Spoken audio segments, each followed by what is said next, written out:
Well, hello out there. I'm James Morrow, and gosh, is it State of the Union time already? Yes, the annual ritual of pomp and imperial presidency has just come and gone again, and President Joe Biden has, in his inimitable fashion, delivered well, I guess you could call it a speech for the ages. Name me a world leader who changed places with Xi Jinping. Name me one. Name me one. What the hell is he talking about? And what else did he say? Let's find out as we go, busting the narrative.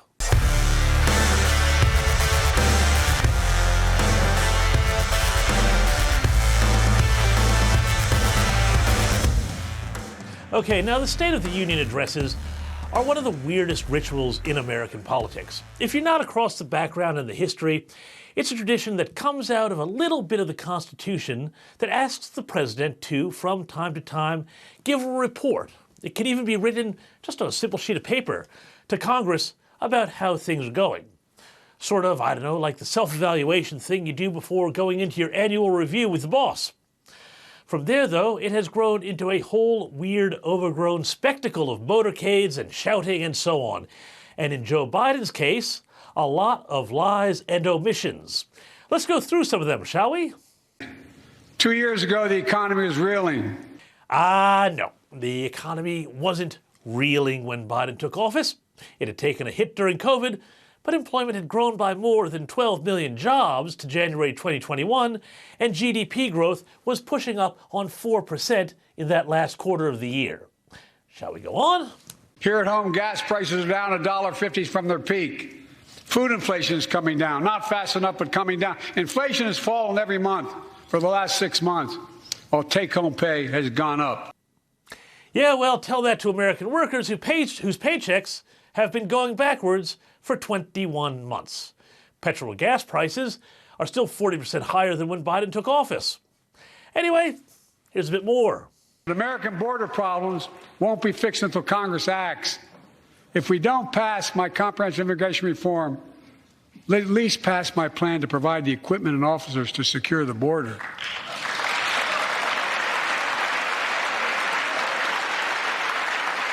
And a pathway to citizenship for dreamers.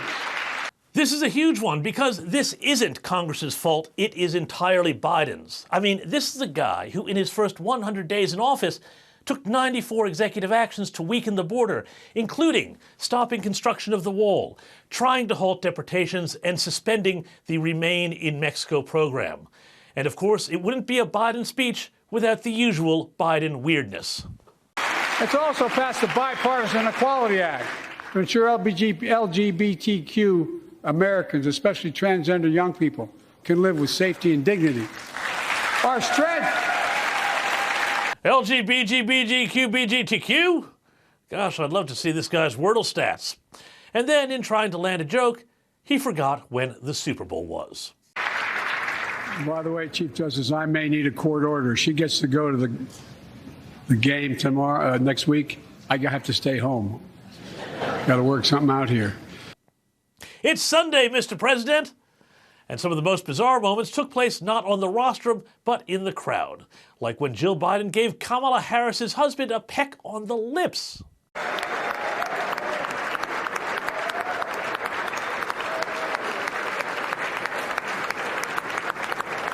What was that all about? Meanwhile, Governor Sarah Huckabee Sanders watched this space politicos, delivered one hell of a response.